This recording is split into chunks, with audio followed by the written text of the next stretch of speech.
वो श्राप जिसने हनुमान जी को बदल दिया।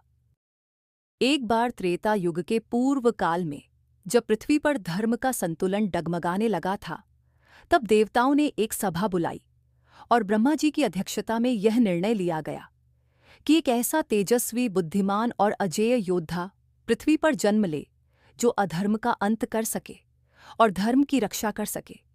उस क्षण वायुदेव ने अपने प्राणों से एक तेजस्वी बालक को जन्म दिया जो शिव जी का अंश था और उसे संजीवनी समान जीवन शक्ति मिली। वह कोई और नहीं बल्कि अंजना और केसरी के पुत्र हनुमान थे। जन्म के साथ ही उनकी क्रीड़ाएं अद्भुत और अलौकिक थीं। जैसे जैसे हनुमान जी बड़े होते गए, उनके बाल्यकाल की लीलाएं सभी को विस्मित करने लगीं। उन्होंने सूर्यदेव को फल समझकर निगल लिया, जिससे पूरे ब्रह्मांड में अंधकार छा गया।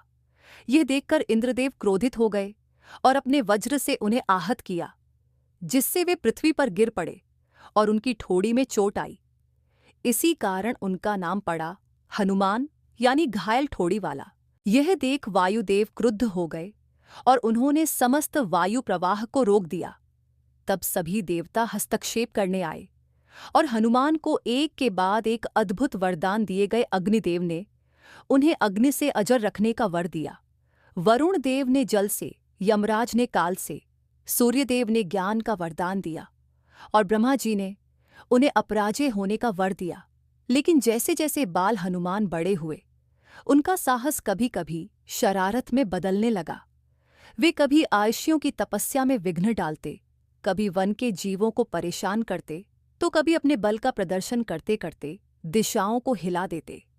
आर्षि मुनियों ने समझाने की बहुत कोशिश की, परंतु बाल हनुमान की शक्ति इतनी थी कि उन्हें रोकना कठिन हो गया। अंततः एक दिन कुछ प्रमुख ऋषियों अंगिरा, अत्रि, गौतम, विश्वामित्र, भरद्वाज आदि एकत्र हुए और निर्णय लिया कि इस बालक को कोई ऐसा संयम देना होगा जिससे वह अपनी शक्तियों का प्रयोग केवल उचित समय पर करे। तब उन्होंने उन्हें एक दिव्य श्राप दिया, हे वानर बालक, आज से तू अपनी शक्तियों को तब तक नहीं याद रख पाएगा जब तक कोई योग्य और पुण्य आत्मा तुझे उन्हें स्मरण नहीं दिलाएगा। यह श्राप यद्यपि दंड के रूप में था, परंतु ऋषियों की दृष्टि में यह एक साधन भी था जिससे हनुमान जी का बल संयमित रहे और वे समय आने पर ही उसका प्रयोग करें। जैसे ही श्राप प्रभावी हुआ, हनुमान जी की स्मृति से उनकी चमत्कारी बल, तेज बुद्धि सब कुछ ओझल हो गया। वे सामान्य वानर बालक की भांति व्यवहार करने लगे, विनम्र, शांत और जिज्ञासु। केसरी और अंजना को यह परिवर्तन समझ नहीं आया, पर उन्होंने इसे भगवान की लीला मानकर स्वीकार कर लिया। कालक्रम से समय आगे बढ़ा, श्रीराम का जन्म हुआ, अयोध्या में घटनाएं घटती गईं और अंततः जब सीता हरण हुआ, तब श्रीराम और लक्ष्मण वन वन सीता की खोज में भटक रहे थे। उसी समय हनुमान जी का प्रवेश इस महाकथा में हुआ जब वह सुग्रीव के दूत बनकर श्रीराम से मिले। वह मिलन कोई साधारण नहीं था, वह आत्माओं की पहचान थी, शिव के अंश हनुमान और विष्णु के अवतार श्रीराम का मिलन। जब श्रीराम ने हनुमान जी से बात की, तब उन्होंने उनकी वाणी, विद्वत्ता और विनम्रता से हनुमान जी को गले से लगा लिया। उसी क्षण से हनुमान जी राम जी के दास बन गए, परंतु अभी भी उन्हें अपनी दिव्य शक्तियों का पूर्ण भान नहीं था। जैसे ही सीता माता की खोज की योजना बनी और समुद्र पार लंका जाने का प्रश्न उठा, समस्त वानर सेना असमंजस में पड़ गई। कौन समुद्र लांघ सकता है? अंगद, जाम्बवान, नल, नील सभी ने अपने सामर्थ्य को मापा, पर कोई आगे नहीं आया। उस समय वृद्ध जाम्बवान बोले, हे हनुमान, तुम क्यों मौन हो? क्या तुम नहीं जानते कि तुम्हारे अंदर अग्नि से तेज, वायु से वेग, सूर्य से ज्ञान और ब्रह्मा से बुद्धि है? उस क्षण जाम्बवान ने ऋषियों के द्वारा दिया गया वह श्राप तोड़ा और हनुमान जी को उनकी दिव्य शक्तियों की याद दिलाई। वह क्षण ऐसा था जैसे किसी सुप्त अग्नि में प्राण फूंक दिए गए हों। हनुमान जी ने गर्जना की, पर्वताकार रूप धारण किया और कहा, अब कोई संशय नहीं, मैं समुद्र लांघकर माता सीता की खोज करूंगा।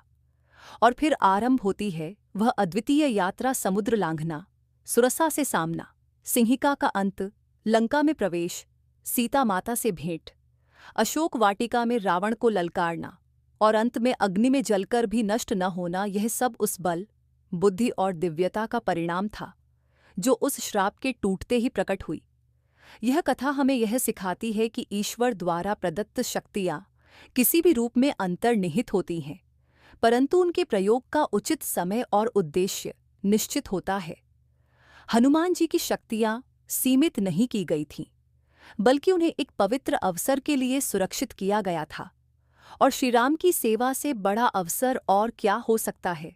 वह श्राप वास्तव में एक वरदान था, क्योंकि उस कारण से हनुमान जी ने स्वयं को राम का दास माना और सेवा, समर्पण और नम्रता के चरम पर पहुंच गए।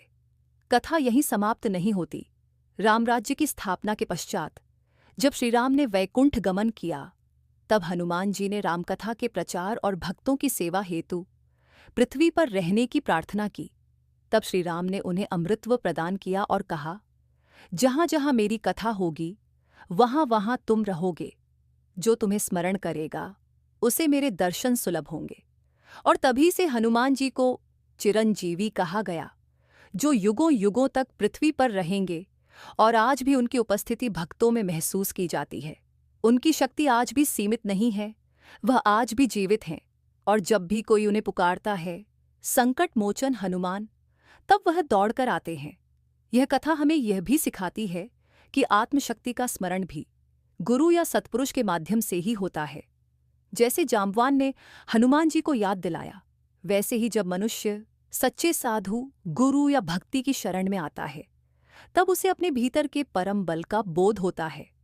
अतः यदि आज हम भी अपने जीवन में अज्ञानी, कमजोर या दिशाहीन महसूस करते हैं, तो समझिए कि हनुमान जी की तरह हमारे अंदर भी अपार शक्ति है।